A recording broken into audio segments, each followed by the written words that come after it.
Sound పెంచిన. Praise the Lord. కొంచెం పెట్టు, తప్పేం కాదులే, మనవే కదా బాక్సులు. హల్లెలూయా.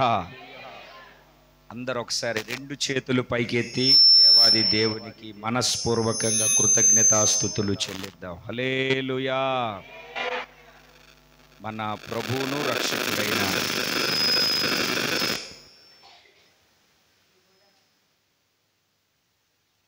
ప్రభువును రక్షకుడైన యేసుక్రీస్తు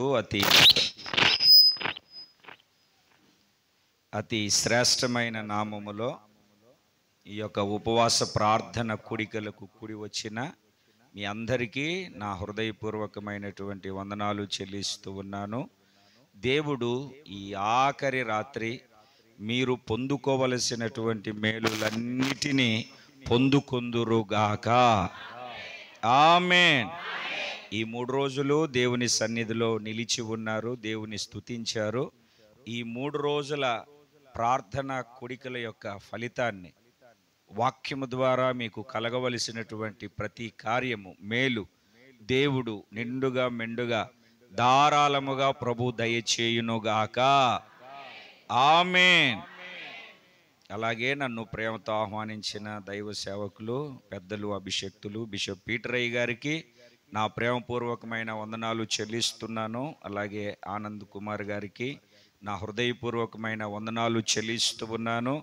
జీవము కలిగినటువంటి దేవుని యొక్క పరిచర్యలో ఈ ఆత్మీయ సహవాసం, ఆత్మీయ బంధము కలిగి ముందుకు కొనసాగించబడుతూ ఉండగా పలు ప్రాంతాల్లో ఉన్న ప్రతి సంఘాల్లో దేవుని యొక్క వాక్యాన్ని ప్రకటించడానికి చక్కటి సదవకాశాన్ని దైవ సేవకులు కల్పిస్తూ ఉన్నారు.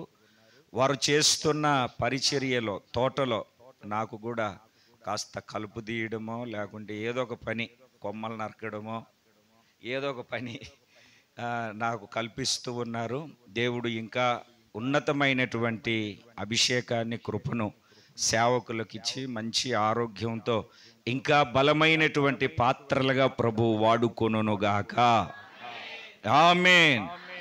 ఉదయకాల సమయంలో మనము దేవుని యొక్క వాక్యంలో నుండి కొన్ని విషయాలు మనం విన్నాం. పొద్దున్న ఏం వాక్యాన్ని విన్నామండి? అప్పటికప్పుడే కార్యము దేవుడు చేస్తాడు, సిద్ధపరిచిన దానిని ప్రజలు చూస్తారు, రాజులు జనులు కార్యం అనుభవించిన ప్రతి ఒక్కరు హృదయములో సంతోషిస్తారు. దేవునికి స్తోత్రం కలుగునగాక. ఎప్పుడు చేస్తాడు ప్రభు కార్యము? కొంచెం నోరు తెరిచి చెప్పండి అమ్మా. అప్పుడాలా? ఏం మాట్లాడట్లేదు. ఎప్పుడు చేస్తాడు? అప్పటికప్పుడు దేవుడు కార్యాన్ని జరిగిస్తాడు. ఆయన అప్పటికప్పుడు కార్యం చేయాలంటే మనము సహాయాన్ని చేసేవారిగా ఉండాలి, సహకారులుగా ఉండాలి. రెండవది, యథార్థమైనటువంటి హృదయము కలిగి నడిపించబడాలి. మూడవది, యెహోవా మందిర సేవ మన జీవితంలో క్రమముగా జరగాలి. మనమే దేవుని ఆలయం. ఇదిగో పరిచర్య, సంఘం. సంఘం అంటే దేవుని మందిరం. దేవుని మందిరం అంటే సంఘం, జీవం కలిగిన దేవుని సంఘం. అంటే ప్రతి పరిచర్య క్రమముగా జరగాలి. అందుకే పౌలు గారు పత్రిక రాస్తూ ప్రతిదీ సమస్తమును మర్యాదగాను క్రమముగాను జరిగించండి.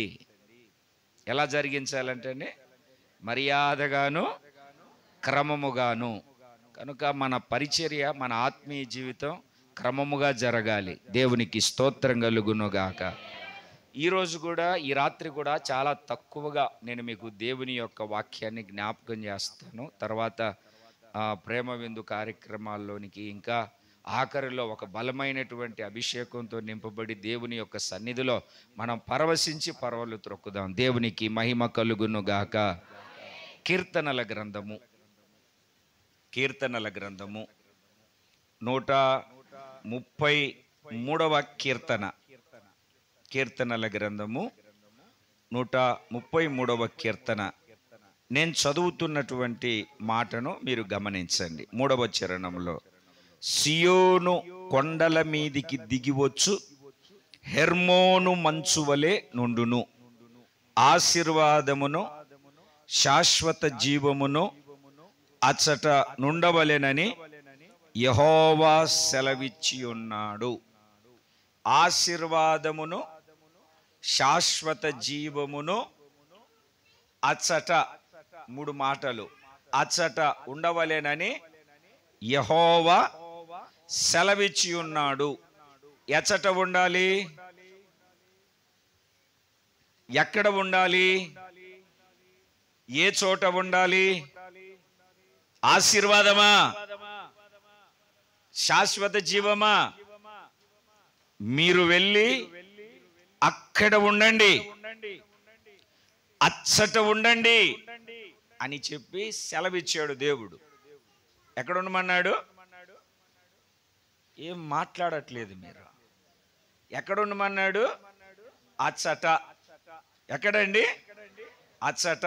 మీకు అర్థమయ్యేటట్టుగా ఒక మాటని చెప్తాను. నేను ఒక 20-22 సంవత్సరాల క్రిందట అనుకుంటా సేవకు వచ్చాను. అన్నీ విడిచిపెట్టి,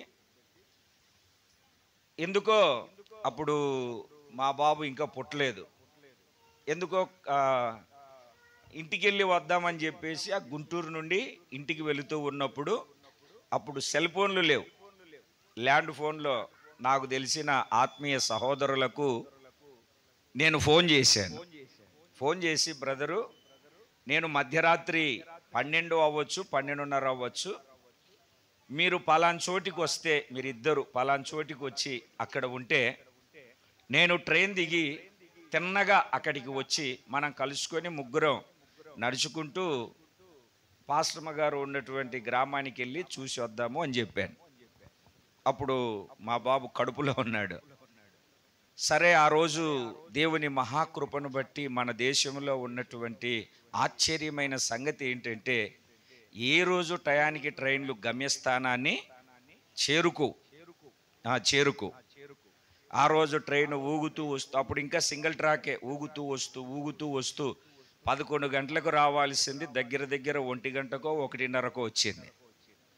పాపం వాళ్ళను నేను పలాని చోట ఉండండి, పలాని ఊరిలో ఉండండి, పసులపాడు అన్న గ్రామం ఉంది, అక్కడ ఉండండి, నేను వస్తాను, మరి మన ముగ్గురం కలిసి వెళ్దామని చెప్పాను. చెప్తే పాపం వాళ్ళు ఏమనుకున్నారో ఏమో తెలియదు, కానీ నేను అక్కడికి వెళ్ళేసరికి వాళ్ళు లేరు, అక్కడ వాళ్ళు లేరు. తర్వాత నేను ఒక్కడినే నడుచుకుంటా భయంకరమైన పరిస్థితిలో వాగులు దాటుకుంటూ వెళ్ళిపోయాను. దేవుని బిడ్డలారా, తర్వాత అడిగితే వాళ్ళు చెప్పిన మాట ఏంటో తెలుసా? అయ్యా, మేము ఇక్కడ ఎందుకు రాత్రిపూట ఒంటరిగా బిక్కుబిక్కుమంటూ ఉండాలి, డైరెక్ట్గా మిమ్మల్ని స్టేషన్లో కలుసుకుంటాం కదా అని స్టేషన్కి వచ్చాము, నంద్యాలకని చెప్పారు. ఆ రోజు ప్రతిసారి 1వ నంబర్ ప్లాట్ఫారానికి వెళ్ళే నా ట్రైను 2వ నంబర్ ప్లాట్ఫారానికి వెళ్ళింది. నేను వెనక నుండి దిగి వెనక నుండి వెళ్ళిపోయాను, పాపం నా కోసం సహోదరులు ఎదురు చూస్తుంటారని, ఇప్పటికే 2 గంటల ఆలస్యమైందని. ఇప్పుడు నేనేం చెప్తాను అని అంటే, వాళ్ళను నేను ఉండమన్న చోట ఉండలేదు, ఉండమన్న చోట ఉంటే కలుసుకునే వాళ్ళం. అయితే ఇక్కడ దేవుడు, నేను ఆ సహోదరులకు, బ్రదర్ పలాని చోట మీరు ఉండండి అని చెప్పానా, వాళ్లకు మాటను పంపానా, సమాచారాన్ని పంపానా, వాళ్ళు ఉండవలసిన చోట ఉండకుండా ముందే వెళ్ళిపోయి స్టేషన్లోనే కలుసుకుందామని వాళ్ళ ఆలోచన కలిగి వచ్చారు. అయితే ఆశీర్వాదమును శాశ్వత జీవమును కూడా దేవుడు, మీరు వెళ్ళి అక్కడ ఉండండి, అచ్చట ఉండండి అని సెలవిచ్చాడు.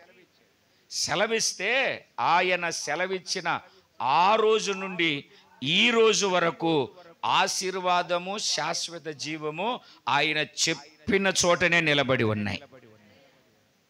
సూర్యుడు ఏమన్నా గతి తప్పాడా? మాట్లాడట్లేదు మీరు. సూర్యుడు ఏమన్నా గతి తప్పాడా? ఉదయించడం ఆగిపోయాడా? అస్తమించడం ఆగిపోయాడా? చంద్రుడు ఏమన్నా కొంచెం దగ్గరకు జరిగి మన భూమి దగ్గరికి వచ్చాడా? వచ్చాడండి? రాలేదు. ఆయన కలగజేసిన ప్రతి సృష్టము ఆయన ఎలాగ ఉంచాడో, ఎలాగ పెట్టాడో అలాగనే ఉంది. అయితే మనిషి కోసం, మన మనుగడ కోసం దేవుడు ఆశీర్వాదాన్ని, శాశ్వత జీవాన్ని దేవుడు మన కోసం దాచి ఉంచాడు. రే యేసురత్నము, నా మాట వినరా? చూడదు, ఇటు చూడండి, నన్ను చూడండి. మీరు మళ్ళీ అటు చూస్తారు ఎందుకు? మీరు దేవునికి స్తోత్రం కలుగునుగాక. ఆశీర్వాదమును, శాశ్వత జీవమును దేవుడు ఒక చోట దాచిపెట్టాడు. మరలా మీరు చదవండి ఆ మాటను. సియోను కొండల మీదికి దిగివచ్చు, హెర్మోను మంచు వలె నుండును, ఆశీర్వాదమును శాశ్వత జీవమును అచ్చట, అక్కడ, ఆ చోట, అచ్చట ఉండవలెనని యెహోవా సెలవిచ్చి ఉన్నాడు. ఇంకొక తర్జుమాలో ఆజ్ఞాపించాడు అక్కడ ఉండమని. ఎక్కడ, ఏ చోట ఉండాలి అని అంటే ఆ మొదటి చరణంలో మనము చదువుతాము, సహోదరులు ఐక్యత కలిగి నివసించుట ఎంత మేలు, ఎంత మనోహరము. అది తల మీద పోయబడి అహరోను గడ్డము మీదుగా కారి అతని అంగీల అంచు వరకు దిగజారిన పరిమళ తైలము వలె ఉండును. చేతులు పైకెత్తి సంతోషంగా దేవునికి స్తోత్రం చెప్పండి. అది తల మీద పోయబడి గడ్డము మీదుగా కారి అతని అంగీల అంచు వరకు దిగజారిన పరిమళ తైలము వలె ఉండును. దేవుని వాక్యాన్ని ఆలకిస్తూ ఉన్నటువంటి ప్రియమైనటువంటి దేవుని బిడ్డలారా, వాక్యాన్ని మనం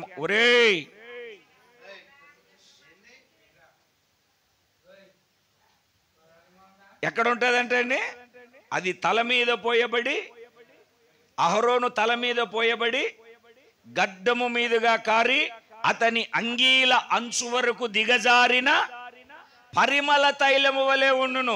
ఇక్కడ మీరు గమనించాలి దేవుని ప్రియులారా, వాక్యాన్ని జాగ్రత్తగా మనము గుర్తుపడితే ఆశీర్వాదాన్ని ఆయన ఒక చోట ఉంచాడు. ఆ చోటే ఐక్యత. ఇప్పుడు మనమంతా ఒక చోట కూడుకొని ఉన్నాం. ఈ చోటు ఏ చోటు అని అంటే జీవము కలిగినటువంటి దేవుణ్ణి ఆరాధించే స్థలం, జీవము కలిగినటువంటి దేవుని మందిరం. ఇక్కడ మనమందరము ఎంతమంది ఉన్నాము? మనందరి ఆలోచన ఒకటే కాదు, ఒక్కొక్కరికి ఒక రకమైన ఆలోచన. అయితే ఇక్కడికి వచ్చిన తర్వాత ప్రభు అయిన యేసు రక్తము మనలను కడిగి మనకు ఒక రక్త సంబంధాన్ని, సహోదర సంబంధాన్ని కలగజేసింది. అంత మాత్రమే కాకుండా పరిశుద్ధాత్ముడు మనందరి మీద క్రియ జరిగించి ఒక ఐక్యతలోనికి తీసుకొని వచ్చాడు. దేవునికి స్తోత్రం కలుగునుగాక. నేను చెప్పమన్నానా? అనలేదు. అయినా మీరు చెప్పారు అంటే దాని అర్థం ఏమిటి? ఐక్యత. అంతేనండి, వేరేది ఏమన్నా ఉందా? ఐక్యత. మనమందరము ఐక్యత కలిగి ఐక్యపడి దేవుని సన్నిధిలో ఉన్నాం. అయితే ఈ ఐక్యత ఈరోజు మాత్రమే ఉండకూడదు, రేపు మాత్రమే ఉండకూడదు. ఈ ఐక్యత ప్రభువు రాకడ పర్యంతరం వరకు ఈ ఐక్యతను మనము కాపాడుకుంటూ వెళ్ళాలి. దేవునికి స్తోత్రం కలుగునుగాక. ఈ ఐక్యతను దేనితో పోల్చి చెప్తున్నాడో తెలుసా దేవుని ప్రియులరా? అది తల మీద పోయబడి అహరోను గడ్డము మీదుగా కారిన పరిమళ తైలముతో పోలుస్తున్నాడు. దేంతో పోలుస్తున్నాడు? కొంచెం నోరు తెరిచి మాట్లాడండి. పరిమళ తైలంతో పోలుస్తున్నాడు. అహరోను గడ్డం మీద, అహరోను తల మీద పోసాడండి. అహరోను తల మీద పోసిన వెంటనే ఆ తైలం ఏం చేసిందంటే ఆ తల మీదనే ఆగక, ఆ తల మీదనే ఉండక అది తిన్నగా కిందికి దిగజారింది, గడ్డం మీదకి వచ్చింది. కొంచెం గడ్డం పెంచుకొని ఉంటారు కదా యూదులు, ఆ గడ్డం మీదుగా కారి అలాగే తన అంగి అంచుల మీద, అంగి మీదికి దిగి, అంగి అంచులు, ఇప్పుడు నా అంగి ఏమిటండి నడుముల దాకానే ఉంది. అహరోను అంగి కాళ్ళ దాకా ఉంటుంది, నిలువుటంగేది.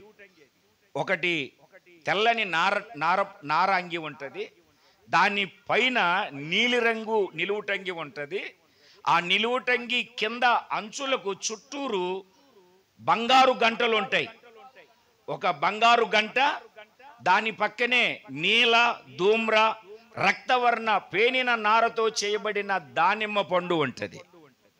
చెట్టుకు పండిన పండు కాదు అది, నీల ధూమ్ర రక్తవర్ణముతో అల్లినటువంటి దానిమ్మ పండు. దానిమ్మ పండు గంట అంచుకు దానిమ్మ పండు గంట, దానిమ్మ పండు గంట. ఆ అంగి కాళ్ళ దాకా ఉంటుంది, ఒక నిలువుటంగి కాళ్ళ దాకా ఉంటుంది. కొంచెం పైకి ఈ గంటలు, ఎందుకంటే నేలకు తాకితే గంటలు అరిగిపోతాయని. దేవుని బిడ్డలారా, ఇప్పుడు కొంతమంది గజ్జెలు కట్టుకొని తిరుగుతూ ఉంటారు చూడండి, తప్పుగా నన్ను అనుకోవద్దు. ఏం కట్టుకొని? వాళ్ళు గజ్జెలు కట్టుకొని తిరుగుతూ ఉంటే ఏం శబ్దం వస్తూ ఉంటుంది? ఆ గల్ గల్ గల్ అని శబ్దం వస్తూ ఉంటుంది, అవునా కాదా అండి? తర్వాత నా చిన్నప్పుడు ఎద్దులు కూడా గంటలు మువ్వలు కట్టేవాళ్ళు, ఎందుకంటే ఆరన్స్ లేవు కదా, ఆ సౌండ్ రావడానికి, ఎద్దుల బండి వస్తుంది అది వస్తుంది అని చెప్పడానికి. అట్లాగనే యాజకుడి నిలువుటంగికి ఉంటుంది. అంటే దేవుని బిడ్డలారా గమనించండి, తల మీద పోయబడినటువంటి పరిమళ తైలం అతని ముఖమును తడిపి, అతని గడ్డమును తడిపి, అది అలాగనే అరికాలు వరకు అంచుల వరకు దిగింది. ఇక మొత్తం కిందికి పడదా అని అంటే ఒక్క మాటలో చెప్పాలి అని అంటే నిలువెల్ల ఆయన ఉన్నతమైనటువంటి అభిషేకము నడినెత్తి మొదలుకొని అరికాలు వరకు సంపూర్ణంగా తడుపుతూ ఉంది. మనం యెషయా గ్రంథం 1వ అధ్యాయంలో నడినెత్తి మొదలుకొని అరికాలు వరకు పచ్చి పుండ్లు గాయాలు పాపానికి సాదృశ్యంగా చెప్పబడుతుంది. ఆ పాపపు ఆనవాలు ఏది కనబడకుండా, ఆ పాపపు ఛాయలు ఏది మనిషిలో ఉండకుండా ఈ పోయబడినటువంటి పరిమళ తైలం మనిషిని అభిషేకించి ఒక ఉన్నతమైనటువంటి పని కొరకు, పరిచర్య కొరకు, దేవుని రాజ్యం కొరకు ప్రత్యేకపరుస్తూ ఉంది. 2 చేతులు పైకెత్తి గట్టిగా దేవునికి స్తోత్రం చెప్పాలి. ఈ పరిమళ తైలము కాస్త బాగా మనసు పెట్టండి. ఈ పరిమళ తైలము ఎలా తయారు చేయబడుతుంది? ఈ పరిమళ తైలము తయారు చేయబడే విధానం ఏమిటి? మీరు చూడండి, ఇది నా సబ్జెక్ట్ కాదు, ఉపోద్ఘాతంలోనే నేను మీకు చెప్తూ ఉంటాను. పరిశుద్ధ బైబిల్ గ్రంథంలో మీరు చదివితే నిర్గమకాండము 30వ అధ్యాయము, నిర్గమకాండము 30వ అధ్యాయము 22 నుండి 33 వాక్యాల వరకు ఈ పరిమళ తైలం ఎలా తయారు చేయాలి, ఎవరు తయారు చేయకూడదు, ఈ పరిమళ తైలము ఎక్కడ వాడాలి అని ఉంది. ఇది ప్రతిష్ఠితాభిషేక తైలము. దేవునికి స్తోత్రం కలుగునుగాక. ఈ తైలము ఏ తైలము? ప్రతిష్ఠితాభిషేక తైలము. ఇది ఎలా తయారు చేయాలో చక్కగా ఆ వచనాలలో వివరించబడి ఉంది. దేవుని ప్రియమైనటువంటి పిల్లలారా, ఈ పరిమళ తైలమును తయారు చేయడానికి 4 విధాలైనటువంటి వస్తువులు తీసుకుంటారు. మనసులో పెట్టుకొని ఇంటికి వెళ్ళిన తర్వాత చదవండి. మొదటిది గోపరసము. ఏమిటండి? కొంచెం గట్టిగా చెప్పండి, నోరు తెరిచి. గోపరసం. రెండవది లవంగి పట్ట. ఆ లవంగి పట్ట సగం తీసుకోవాలి. అక్కడ కొలతలు కూడా ఉన్నాయి, మన సబ్జెక్ట్ అది కాదు కనుక ఊరికే టూకీగా చెప్తున్నాను. గోపరసము, లవంగి పట్ట, నిమ్మగడ్డి నూనె, ఒలీవ నూనె. మరలా చెప్తాను. గోపరసము, లవంగి పట్ట సగము, నిమ్మగడ్డి నూనె, ఒలీవ నూనె. కొలతలు ఉన్నాయి, ఆ కొలతల ప్రకారం తీసుకోవాలి. ఈ 4 దినుసులు తీసుకొని ఈ 4 దినుసులతో తైలాభిషేకాన్ని, పరిమళ తైలాన్ని తయారు చేస్తారు. అది తల మీద పోయబడతాది. అంటే ఇప్పుడు ఐక్యత అని ప్రారంభించి అహరోనును చెప్పి పరిమళ తైలమును కూడా చెప్తూ ఉన్నాడు. అంటే బాగా గమనించండి, ఈ 4 దినుసులు కలిస్తేనే పరిమళ తైలము తయారవుతుంది. ఇప్పుడు పరిమళ తైలము తయారు చేసిన తర్వాత, పరిమళ తైలము తయారు చేసి పెట్టిన తర్వాత ఆ బుడ్డిలోనికి వెళ్ళి చూస్తే అక్కడ గోపరసము కనపడదు, అక్కడ లవంగి పట్ట కనపడదు, అక్కడ నిమ్మగడ్డి నూనె కనపడదు, అక్కడ ఒలివ నూనె కనపడదు. ఏంటి, ఎట్లా తయారు చేశారు? ఇదిని 4 దినుసులతో తయారు చేసే. ఏమేమి వేశారు? ఈ నాలుగు గోపరసం వేసామండి, లవంగి పట్ట వేసామండి, నిమ్మగడ్డి నూనె వేసామండి, ఒలివ నూనె. ఏది చూపెట్టండి. ఏది లేదే, కనబడట్లేదే. కనబడుతుందా? ఓ, అర్థమవుతున్నాయి నా మాటలు? మీరు అట్లా కూర్చుంటే ఎట్లాగా? ఏదో బస్ స్టాండ్లో బ్యాగులు పోగొట్టుకున్నట్టు. దేవునికి స్తోత్రం కలుగునగాక. మీకు అర్థమయ్యేటట్టుగా చెప్తాను. టీ తెలుసా మీకు? చెప్పరేంటండి? టీ తెలుసా? టీ ఎట్లా తయారు చేస్తారు?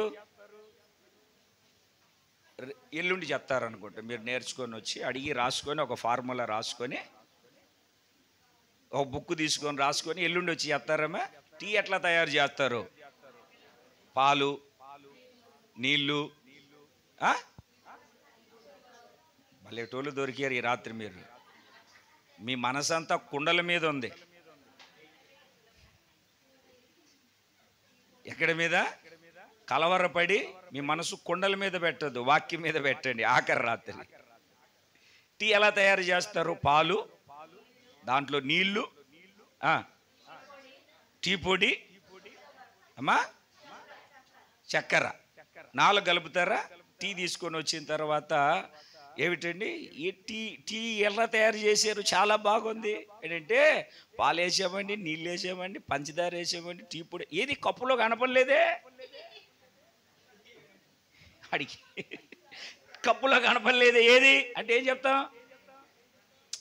చెప్తాం? ఉందండి ఏది చూపెట్టండి అంటే ఏం చెప్తాం? అవన్నీ ఏమైపోయాయి?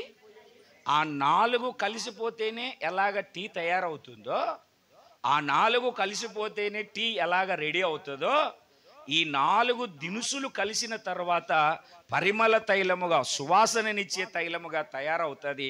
అలాగే పలు విధాలైనటువంటి స్వభావాలు కలిగినటువంటి మనమందరము సంఘముగా కలిస్తేనే ఐక్యత ఏర్పరచబడుతుంది. ఇక్కడ పలు విధాలైనటువంటి ఆలోచనలు, పలు విధాలైనటువంటి మాటలు, పలు విధాలైనటువంటి తలంపులు, పలు విధాలైనటువంటి తాత్పర్యాలు, పలు విధాలైనటువంటి ఆలోచనలు మనకి ఇక్కడ ఉండవు. ఇక్కడ మనందరి ఆలోచన, మనందరి తలంపు, మనందరి ఉద్దేశము ఒక్కటే అయి ఉంది. దానినే ఐక్యత అంటారు. ఐక్యత అంటారా? వేరేది ఏమన్నా అంటారండి? ఐక్యత అంటారు. కుటుంబంలో కూడా ఎడమకం పెడమకం, అర్థమైందండి? ఆ ముఖం ఈ ముఖం పెట్టుకుని మనం ఉండకూడదు. మనం ఏమై ఉండాలి అంటే ఐక్యత కలిగి, ఐక్యపడే ఒక స్వభావము కలిగి నడిపించబడాలి.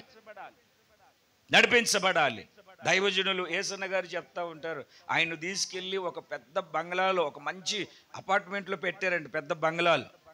ఆ పక్కనే ఒక పశువుల పాక ఉంది. ఈ ఇంట్లో ఉన్నటువంటి బాగా డబ్బు, పేరు, మంచి ఉద్యోగాలు కలిగి ఉన్నటువంటి వాళ్ళు ఏమిటండి, వాళ్ళు ఒకరితో ఒకరు మాట్లాడుకోరు.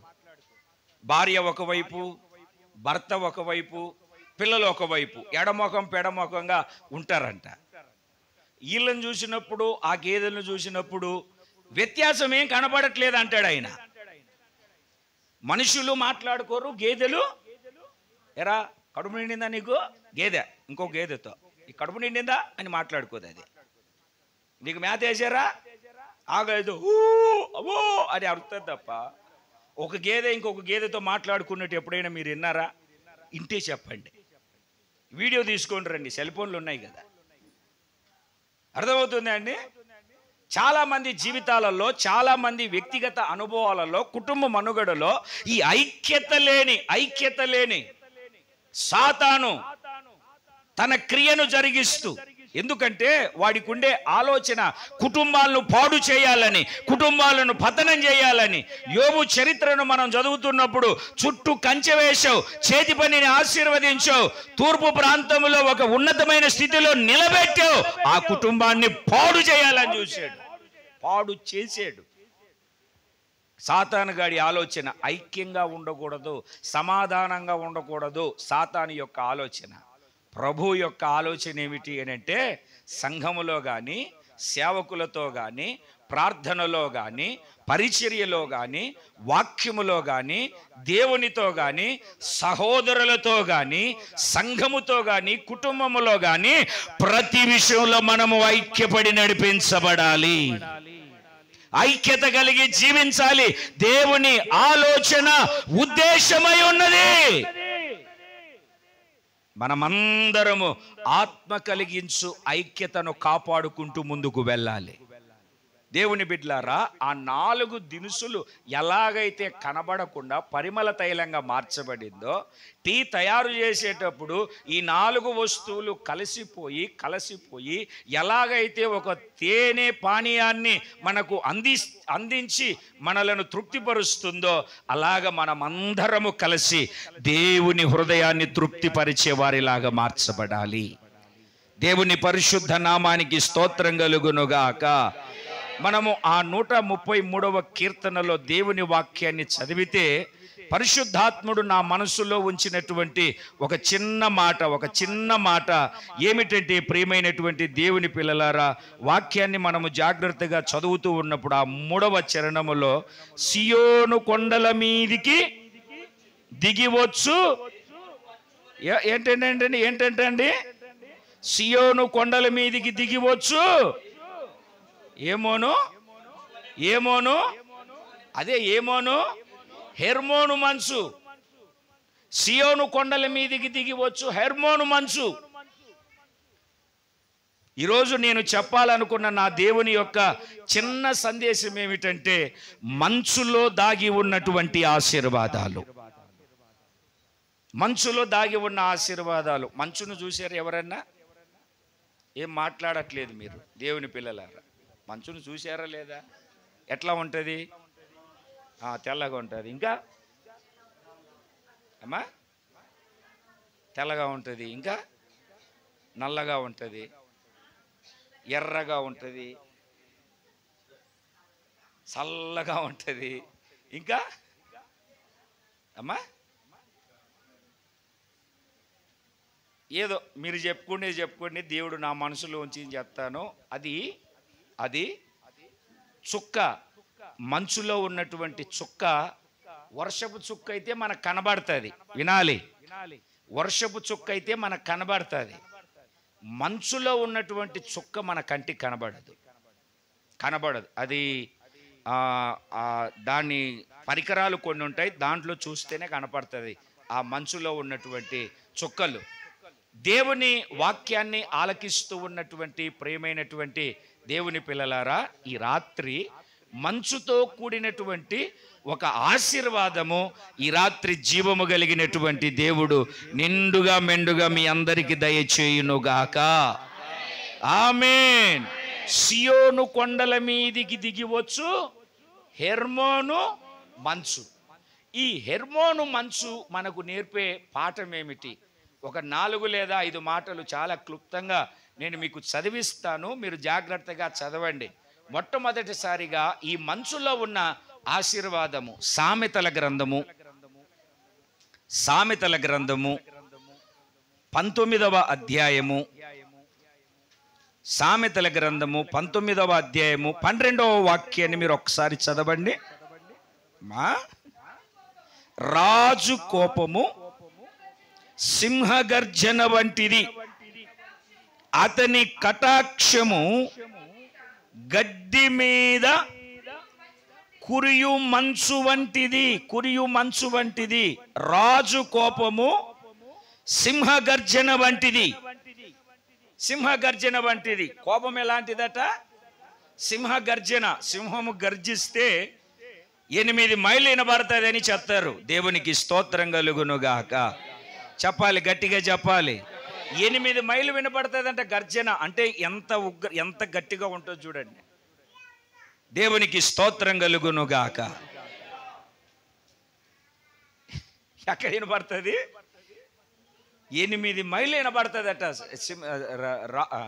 రాజు యొక్క కోపం సింహగర్జన లాంటిది.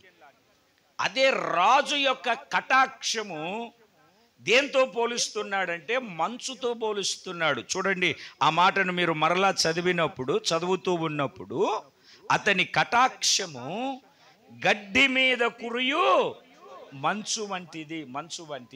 అంటే మంచును దేంతో పోలుస్తున్నాడు అని అంటే కటాక్షముతో పోలుస్తున్నాడు. గర్జన ఉగ్రతను చూపిస్తూ ఉంటే మంచు మాత్రము కటాక్షానికి పోల్చి చెప్పబడుతూ ఉన్నది.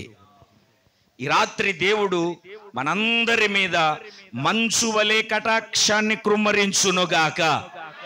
మంచు వలె కటాక్షమును మన మీద దేవుడు కృమ్మరించునుగాక.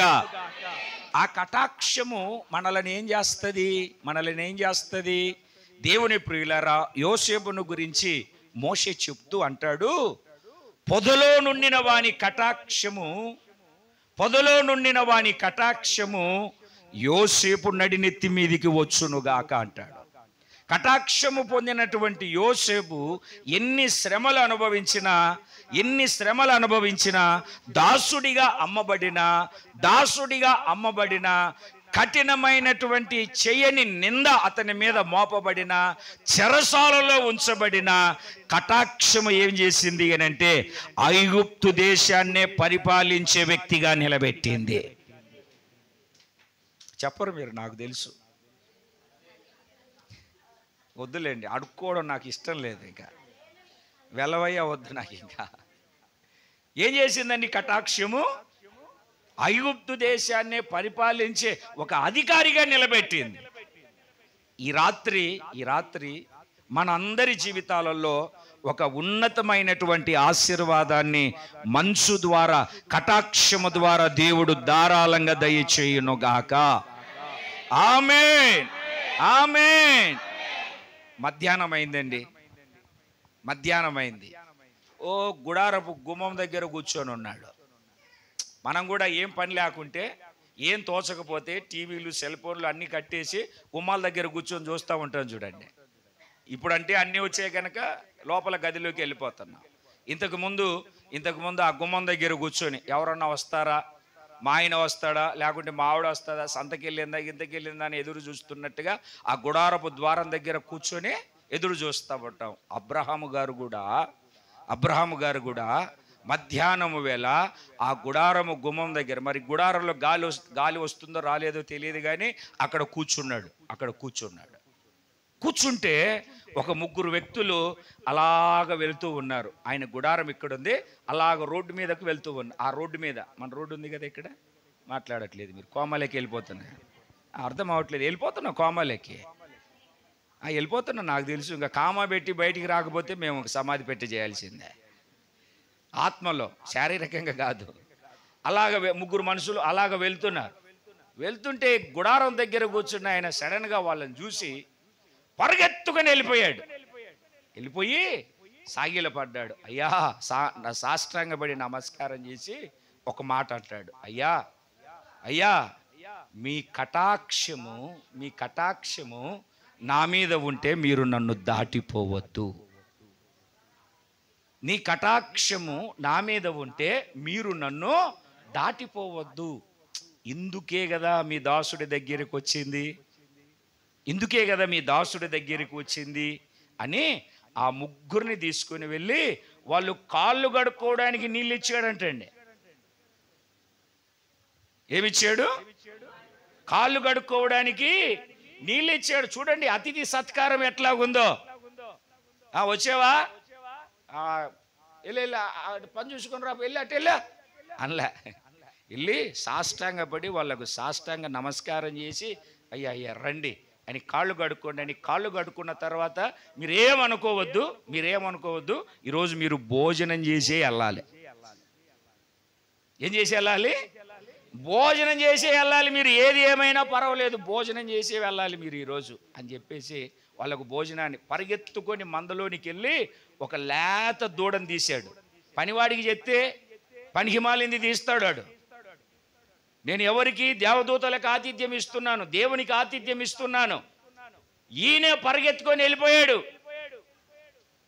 పరిగెత్తుకొని వెళ్ళిపోయి మందలో ఒక లేగ దూడని తీసి ఆ పనివాడికి అప్పగిరే రెడీ చేయి మళ్ళా వస్తానని ఇంటికి వచ్చేసి శారమ్మా, బోలెడు మంది పని వాళ్ళు ఉన్నారు, పని వాళ్ళకి చెప్పలా, శారమ్మా మన మెత్తని పిండితో రొట్టెలు చెయ్యి, మన ఇంటికి అతిథులు వచ్చారు, ఈ లోపల మాంసం రెడీ అవుతుంది, వచ్చిన తర్వాత త్వరగా రెడీ చేయి అని చెప్పి దేవుని ప్రియమైనటువంటి పిల్లలారా ఆ వధించబడినటువంటి పశువుతో వంట చేయించి మెత్తని పిండితో రొట్టెలు కాల్పించి అన్నీ రెడీ చేసి ఈయన ఏం చేశాడు అని అంటే వాళ్ళ ఎదుట పెట్టాడు. అక్కడ నిలబడుకొని ఉన్నాడు. వాళ్ళు తిన్న తర్వాత శారమ్మ ఏం చేస్తుంది అన్నట్టుగా అడిగారు. ఏం లేదు, మరలా నేను వచ్చే సంవత్సరం వస్తాను, ఓయ్ మీదటికి వస్తాను, వచ్చేసరికి శారమ్మకు చక్కటి బిడ్డ పుడతాడు, మగబిడ్డ పుడతాడని చెప్పాడు. శారమ్మ లోపల గుడారంలో ఇంటుంది, పక్కనే ఉంది. ఆడోళ్ళకు ఈ అలవాటు ఏంటో నాకు తెలియదు. అవ్వమేమో ఏమిటండి సర్పం మాటినింది. ఎవరు మాటినింది? ఈమెమో ఆ గుడారంలో ఏం మాట్లాడుకుంటున్నారు వాళ్ళు, అక్కడే చెవు పెట్టినట్టుంది. అందుకేనేమో పెద్దలు గోడకు చెవులు ఉంటాయి అనేది. నీకు పిల్లలు పుడతారు అని చెప్పిన వెంటనే నవ్వుకుంది.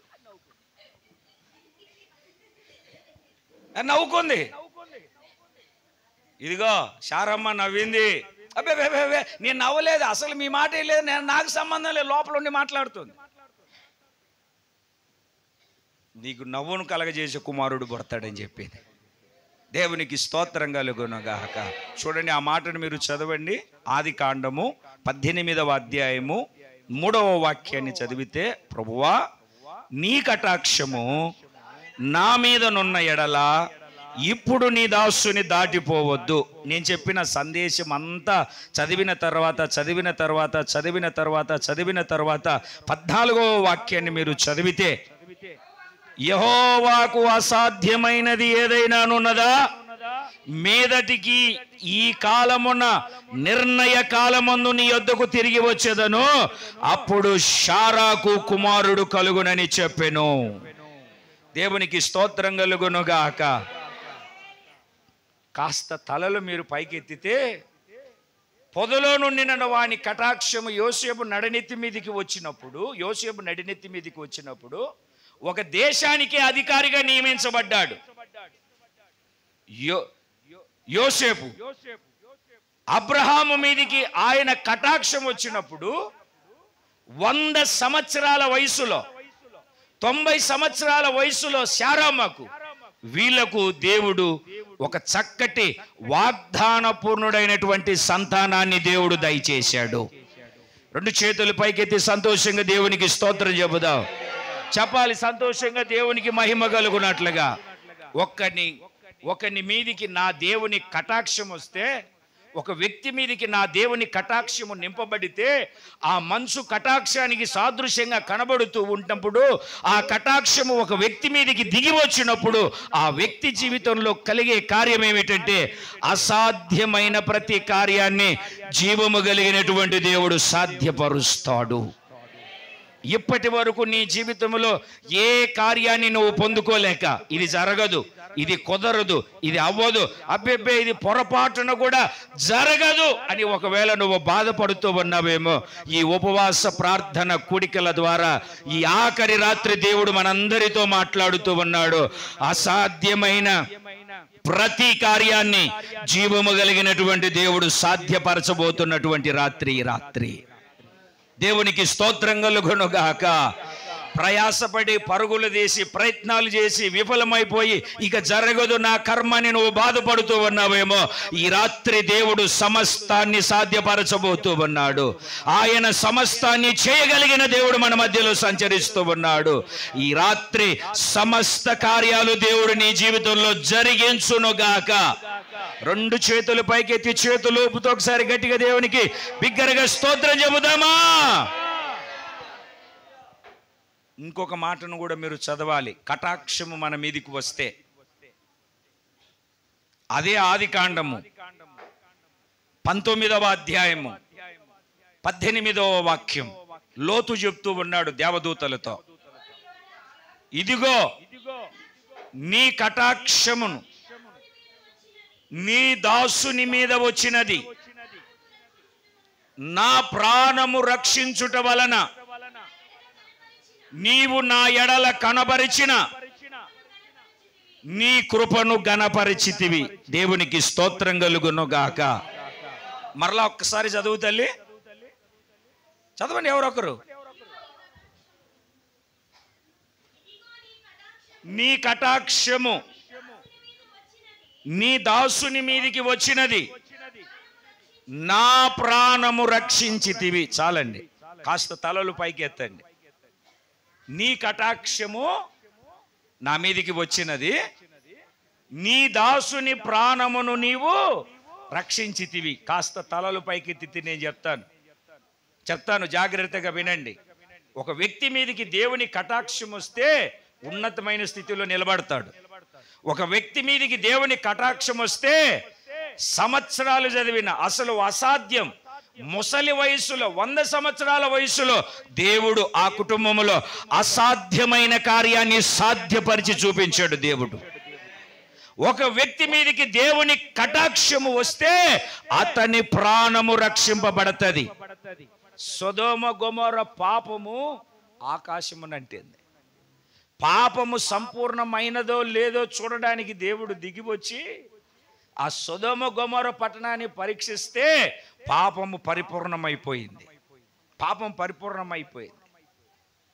దేవదూతలు చెప్పి పద, ఇక కాసేపట్లో అగ్ని గంధకాలు కురవబోతున్నాయి, రండి బయటికంటే వాళ్ళు అబ్బేబే కుదరదన్నారు. 2 దేవదూతలన్నీ లోతు భార్యను, 2 కుమార్తెలను, ఆ 2 దేవదూతలు 2 చేతులు పట్టుకొని ఒక దేవదూత కుమారుడు అంట, ఒక దేవదూత ఆ కూతురు చేయబట్టుకొని, ఈ కూతురు చేయబట్టుకొని, ఇంకొక దేవదూత లోతు చేయబట్టుకొని, లోతు భార్య చేతులు పట్టుకొని వాళ్ళను ఆ సొదొమ గొమొర్ర పట్టణంలో నుండి బయటకు తీసుకొని వచ్చారు. ఆ పర్వతానికి పారిపో అని చెప్తే ఈయన పాపం ఏమనుకున్నాడు, అయ్యా అది చాలా దూరం ఉందయ్యా, అది చాలా దూరం ఉందయ్యా, నేను రాలేనయ్యా, అదిగో ఆ సోయార్ అన్న ఊర్లోకి వెళ్తానని చెప్పేసి వెళ్ళిపోయాడు. ఆ చరిత్ర వేరు. ఆ సబ్జెక్ట్ చెప్పుకుంటే మరలా ఇంకొక కోణంలోనికి వెళ్ళిపోద్ది, ఉన్నది కూడా ఊడిపోద్ది. దేవునికి స్తోత్రం కలుగును గాక. ఇప్పుడు కటాక్షం ఏం చేసింది అంటే సొదొమ గొమొర్ర పట్టణాన్ని అగ్ని గంధకాలతో దేవుడు తగలబెట్టినప్పుడు లోతు కుటుంబాన్ని మాత్రమే బయటికి తీసుకొని వచ్చాడు. అలాగే రేపు నిత్య నరకాగ్నిలో అగ్ని గంధకాలతో కాలడానికి సంసిద్ధంగా ఉన్నటువంటి పాపం వలన వచ్చే ఆ జీతము మరణాన్ని పొందుకునే ఆ భయంకరమైనటువంటి అగ్ని గంధకాలలో నుండి దేవుడు మనలను విడిపిస్తాడు. నిన్నే కాదు, నన్నే కాదు, ఎవరి మీదికైతే దేవుని కటాక్షం వస్తుందో, ఎవరి ఎడలైతే దేవుని కటాక్షం కుమరించబడతాదో వాళ్ళందరూ తప్పించబడి రక్షింపబడి నిత్య శిక్షలో నుండి విమోచన పొందుకోగలుగుతారు. సరే, 2 చేతులు ఊపుతూ గట్టిగా దేవునికి స్తోత్రం చెప్పండి. ఇంత గొప్ప రక్షణ భాగ్యాన్ని ఇచ్చిన దేవునికి గట్టిగా చప్పట్లు కొడుతూ కొట్టండి, గట్టి కొట్టండి. ఇద్దరు మొత్తు అన్ని ఊడిపోవాలి, ఎగిరిపోవాలి, పారిపోవాలి. కటాక్షమనే మంచు ఈ రాత్రి కుమ్మరించబడును గాక. కటాక్షమనే మంచు ద్వారా తడపబడుదుము గాక. ఆమేన్. మన మంచుతో తడపబడితే మనకు జలుబు పడుతుంది, బలహీనతలు వస్తాయి. ఆత్మానుసారమైన మంచు, దేవుడు కురిపించే మంచుతో మనం తడపబడితే కటాక్షించబడతాము. కనికరము, కటాక్షము ఆయన మీదికి వచ్చింది. అగ్ని గంధకాలలో కాలిపోకుండా తప్పించబడింది. కటాక్షము యోసేపు నడినెత్తి మీదకి వచ్చింది, ఐగుప్తు దేశాన్ని పరిపాలించాడు. కటాక్షము అబ్రహాము మీదికి వచ్చింది, అబ్రహాము సాగిలపడి కటాక్షము చూపు అని పొందుకున్నాడు. ఆ కటాక్షము అసాధ్యమైన కార్యాలు సాధ్యపరచబడేటట్లుగా చేసింది. నీ పిల్లలు పుడతారు అని చెప్తే అబ్రహాం కూడా నవ్వాడు. ఈ 99 సంవత్సరాల వయసులో నాకు పిల్లలు పుట్టడం ఏంటయ్యా? 17వ అధ్యాయంలో అబ్రహాం నవ్వాడు, 18వ అధ్యాయంలో శారమ్మ నవ్వింది.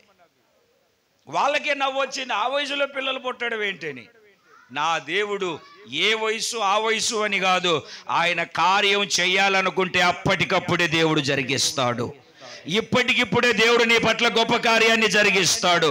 కటాక్షము నీ మీదికి దిగి వచ్చునుగాక. రెండో విషయాన్ని చెప్తాను, మంచులో ఉన్నటువంటి ఆశీర్వాదాన్ని. మీరు యెషయా గ్రంథం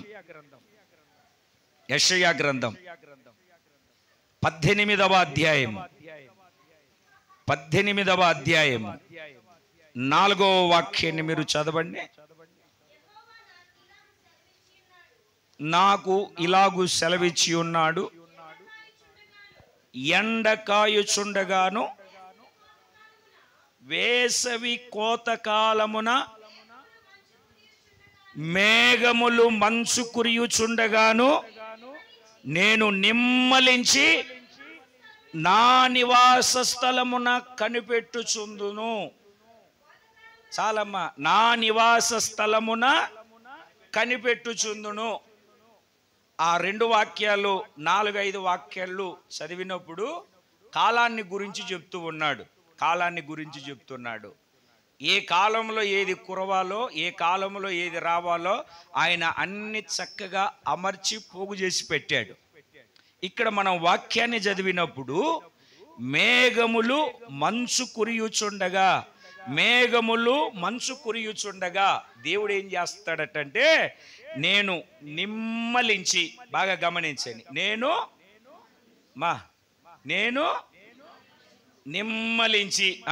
నిమ్మలించి నా నివాస స్థలమున నేనేం చేస్తాను, కనిపెడతాను. నేను ఇప్పుడు నిమ్మలించాను అంటే ఇంతకు ముందు ఎలా ఉన్నాను? నేను ఇప్పుడు నిమ్మలంగా ఉన్నానంటే ఇంతకుముందు ఎలా ఉన్నాను? కోపముతో ఉన్నాను. అందుకే సామెతల గ్రంథంలో మనం చదివాము, రాజు కోపము సింహగర్జన, రాజు కటాక్షము గడ్డి మీద కురియు మంచు వలె. పచ్చగడ్డేసిన బొగ్గుమంటది, అది కాదు. మంచు చల్లదనం. దేవుని ప్రియులారా, ఈ మంచు ఇక్కడ మనకు నేర్పుతున్న పాఠం ఏమిటంటే, దేవుడు మన మీద కోపడ్డాడు. బాగా వినండి, దేవుడు మన మీద కోపడ్డాడు. దేవుడు తన ఉగ్రతను మన మీద కుమ్మరించడానికి రెడీగా ఉన్నాడు. ఎందుకు? ఆజ్ఞ అతిక్రమించి పాపం చేశాం, దేవునికి వ్యతిరేకంగా నడిపించబడ్డాం, దేవునికి విరోధంగా ఆలోచన చేశాం, దేవుడు చెప్పినవి చేయకుండా ఇష్టానుసారంగా విచ్చలవిడిగా మనకు నచ్చినట్టుగా మనము కోరినట్టుగా మనం నడిపించబడ్డాం. దేవునికి ఏమైంది? కోపం వచ్చింది. మీ ఇంట్లో ఈరోజు చికెన్ తెస్తాను కానీ చికెన్ కూర చేయి అని చెప్పినప్పుడు చికెన్ కూర తెచ్చి ఇచ్చాక నువ్వు అలాగా బయటికి సెంటర్కి వెళ్ళేసి వచ్చే లోపల పచ్చి పులుసు చేసింది అనుకోండి, భార్య పచ్చి పులుసు చేసింది అనుకోండి, ఏం చేస్తారు? ప్లేటు ఇసిరి కొడతాం. అవునా కాదండి? అంటే నేను కూడా చాలాసార్లు కొట్టాను ప్రభుని నమ్ముకోకముందు, అందుకే చెప్తున్నాను. అవునా కాదండి? పోనీ మన పిల్లలు ఉన్నారు, మనం చెప్పింది చేయలేదంటే ఏం చేస్తాం? ఏం చేస్తాం? మీరేం అనరు అనుకుంటా. అమ్మా చంపేస్తాను, నిన్ను చంపింది లేదు, చేసేది లేదు, కోప్పడతాం.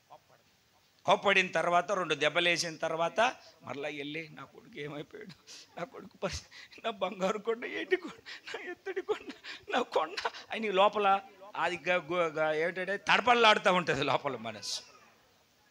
దేవుడు ఏం చేస్తున్నాడంటే, అక్కడ మేఘములు మంచు కురిపించుచూ ఉండగా ఆయన నిమ్మలించి నివాస స్థలములో కనిపెట్టుకొని ఉంటాడంట. నేను మిమ్మల్ని ఒక మాట అడుగుతాను, దేవుని నమ్మిన వాళ్ళంతా చేతుల పైకైతే ఒకసారి గట్టిగా దేవునికి స్తోత్రం చెప్పండి.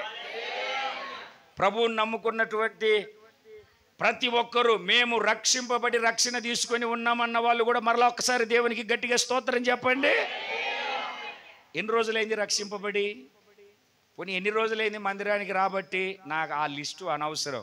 నేను ఒక్కటే ఒక మాట అడుగుతాను, ఆ రోజు నుండి ఈ రోజు వరకు నువ్వు బూతులు మాట్లాడలేదా? మంచోళ్ళు. అబద్ధాలు ఆడలేదా? మంచోళ్ళు. ఎవరు? మనం కాదు, మాట్లాడని వాళ్ళు. ఆ రోజు నుండి ఈ రోజు వరకు తప్పిపోలేదా? ఆ రోజు నుండి ఈ రోజు వరకు వాక్యానికి వ్యతిరేకంగా జీవించలేదా? మాట్లాడట్లేదు మీరు, జీవించలేదా? జీవించాం. మరి దేవుడు ఎంత బాధపడి ఉంటాడు? దేవుడు ఎంత కోప్పడి ఉంటాడు? దేవుడు ఎంత ఉగ్రత కలిగి ఉంటాడు? అయితే ఆ కోపమన్నిటిని పక్కన పెట్టి జీవము కలిగినటువంటి దేవుడు తన నివాస స్థలంలో కనిపెట్టుకుంటూ ఉన్నాడట. మీకు అర్థమయ్యేటట్టుగా ఒక చిన్న ఉపమానాన్ని చెప్తాను, బైబిల్లో ఉన్నది. ఇద్దరు కొడుకులు. తండ్రి మస్తు ఆస్తి సంపాదించాడు. చిన్నోడు, ఏది ఏమైనా సరే ఆస్తి 2 భాగాలు చేయాల్సిందే, నాకు రావాల్సిన వాట రావాల్సిందే అని తండ్రితో పోట్లాడి పంచాయతీ పెట్టించి తనకు రావాల్సినటువంటి ఆస్తిని అంతా సొమ్ము చేసుకొని ఆ సొమ్ము శాత పట్టుకొని దూరదేశాలకు వెళ్ళిపోయాడు. ఎక్కడికి? దూరదేశాలకు వెళ్ళిపోయాడు. అక్కడికి వెళ్ళి ఏమన్నా బాగుపడ్డా? దుర్వ్యాపారము చేసి, చెడు సహవాసం చేసి తీసుకెళ్లిన ఆస్తి అంతా పాడైపోయింది. ఈయన గారు ఆ దేశంలోనికి వెళ్ళిన వేళ విశేషం ఏంటో తెలియదు కానీ గొప్ప కరువు వచ్చింది. తినడానికి తిండి లేదు. పందులు మేపడానికి ఒక నింట చేరాడు. అయ్యా, పందులు మేపుతాను, అంత అన్నం పెట్టయ్యా, ఆకలితో అల్మటించిపోతున్నాను, భోంచేసి చాలా టైం అవుతుంది, అయ్యా ముందు పందులు మేపుకొనిరా, తర్వాత భోజనం పెడతాను అన్నాడు. సరే, పందులు మేపడానికి వెళ్ళి ఆ పందుల పొట్టు తినడానికి సాహసించాడు. తిందమని లోపల యజమానుడు వచ్చి ఈయన తిట్టి బయటికి పంపించేశాడు. అంటే ఈడి పరిస్థితి ఎంత దుస్థితిలోనికి దిగజారిందంటే పందులు తినే పొట్టు తినడానికి కూడా అర్హుడు కాలేదీడు. ఎందుకంటే తండ్రి ఇంటిని విడిచిపెట్టి వెళ్ళిపోయాడు.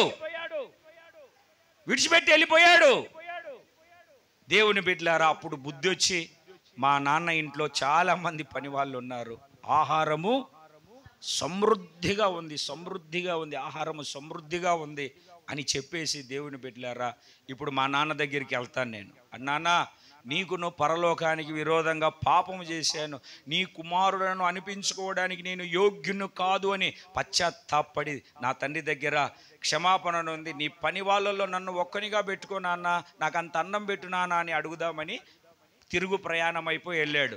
తండ్రి ఏం చేస్తున్నాడు తెలుసా? నా కొడుకు ఎప్పుడు వస్తాడు అని చూస్తూ ఉన్నాడు. బైబిల్లో మనం చదువుతాం, వాడు దూరముగా ఉండగా. చదవండి ఆ మాట, లూకాసు సువార్త. వాడు ఇంకా దూరముగా ఉన్నప్పుడు తండ్రి వానిని చూచి కనికరపడి పరుగెత్తి వాని మెడ మీద పడి ముద్దు పెట్టుకొనేను. చాలండి, ఒకసారి 2 చేతులు పైకెత్తి బిగ్గరగా దేవునికి స్తోత్రం చెబుతా. ఎక్కడుండగా? మళ్ళా చదువమ్మా. ఇంటి దగ్గరికి వచ్చాడు వాడు. ఇంటి దగ్గరికి రావడానికి తిరిగాడు. తండ్రి ఏం చేస్తున్నాడు? వాడు ఇంకా దూరంగా ఉండగా తండ్రి ఏం చేస్తున్నాడు? వచ్చేది నా కొడుకేనా? వచ్చేది నా కుమారుడేనా? వచ్చేది నా కుమార్తెనా? వచ్చేది నా కుమారుడేనా అని చెప్పేసి ఆ ఇంటి దగ్గర, నివాస స్థలం దగ్గర ఉన్నటువంటి తండ్రి తప్పిపోయిన తన కుమారుడి కోసం, ఆస్తి పంచుకొని దూరదేశాలకు వెళ్ళిన కుమారుడి కోసం ఎదురు చూస్తూ ఉన్నాడు. వాడు కనపడ్డాడు. ఈయన వెళ్ళి మెడ మీద పడి ముద్దు పెట్టుకున్నాడు. లేకుంటే పంచాయతీ చేసి ఈడికి నాకు సంబంధం లేదు, ఈడు నాకు పుట్టలేదు అన్నాడా? చెప్పరేంటండి? అన్నాడా? ఆ తండ్రి ఎలాగైతే కనికరపడ్డాడో, ఇందాక మనం యెషయా గ్రంథం 18వ అధ్యాయం 4వ వాక్యంలో చదివాము. ఏమని చదివాము అని అంటే, దేవుడు తన నివాస స్థలము దగ్గర ఏం చేస్తున్నాడు అని అంటే, తన నివాస స్థలము దగ్గర దేవుడు కనిపెట్టుకుని చూస్తున్నాడట. చదవండి మరలా, యెషయా గ్రంథం 18వ అధ్యాయం 4వ వాక్యంలో.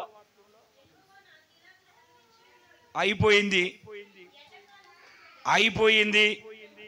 మేఘములు మంచులు కురియుచుండగా నేను నిమ్మలించి నా నివాస స్థలమున కనిపెట్టుకొనుచు ఉన్నాను. ఎక్కడ కనిపెట్టుకుంటున్నాడంటే అండి, ఒకసారి నోరు తెరిచి చెప్పండి. ఎక్కడ కనిపెట్టుకుంటున్నాడంటే దేవుడు? దేవుని నివాస స్థలం ఏంటి? దేవుని నివాస స్థలం ఏమిటి? పరలోకం. ఓకే, ఈ భూమి మీద ఆయన నివాస స్థలం ఏమిటంటే దేవుని మందిరం. చెప్పరు మీరు, నాకు తెలుసు. ఈ భూమి మీద ఆయన నివాస స్థలం ఏమిటి? దేవుని మందిరం.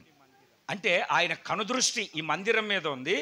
ఈ మందిరం మీదకి ఎవరు వస్తున్నారు అని ఆయన నివాస స్థలము దగ్గర దేవుడు ఏం చేస్తున్నాడట? కనిపెట్టుకుంటూ ఉన్నాడు.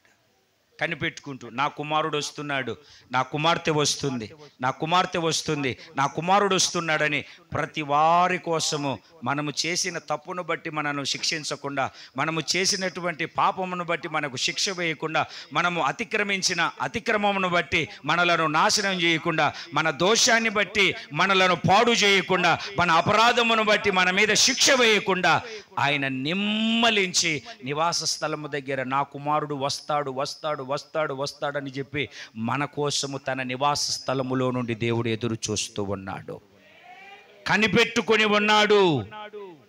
మంచు ఏం చేసింది అంటే ఉగ్రుడైనటువంటి వాణ్ణి, కోపంగా ఉన్నటువంటి వాణ్ణి, పరాక్రమము కలిగినటువంటి వాణ్ణి, ఒక్క దెబ్బలో పడగొట్టగలిగినటువంటి వాణ్ణి నిమ్మలపరుస్తుంది, శాంతపరుస్తుంది.